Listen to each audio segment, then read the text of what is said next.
Hallo allemaal, Aleti. Goed, so ons het ons meeting nou gehad. En simpelweg, ons wil dit 'n speed dating in 'n dans hê. Ons het gekyk na 'n datum, min of meer by die 16de Desember. Want dit is 'n vakansiedag en dit gee almal tyd om voor te berei en goed, so ons gaan 'n beperking hê van 20 mense. 10 mans en vrouens. Daar is tafels. Buffalo Ranch is onder nuwe bestuur mense, baie nice mense, dit is baie goed uiteengesit. So ons gaan mans en vrouens, ons gaan so 20 mans, 20 vrouens. Ons wil kyk, ons wil die skerp mense vermy, so ons wil graag toegang vra.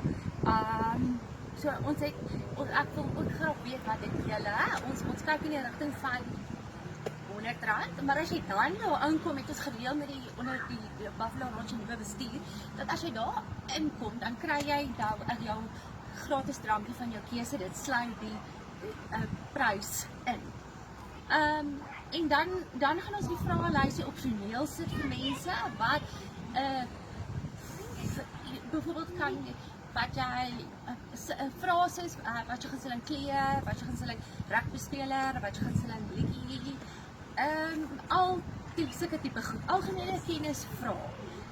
En dan gaan ons ook, ons gaan die tafels 10 minute min of meer maak, en nog 'n klokkie wees wat lui, daar gaan musiek wees wat speel, ons gaan daar gaan 'n bouncer wees, ons wil ook kyk vir oudere 35 plus, onjuist want seriously, as jy jonger is en jy kry nie 'n maatjie nie, julle.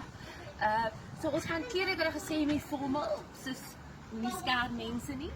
So, julle help my, dan gaan ons ook soos ons wil 'n algemene inligting hê van jou naam van, ons gaan die vraelys, jou naam van, 'n fun fact van jou, 'n foto, en ons gaan moet 'n betaling vra. So ons gaan 'n nommer beskikbaar stel en ons gaan 'n betaling vra om jou plekkie te verseker. Kom aan mense.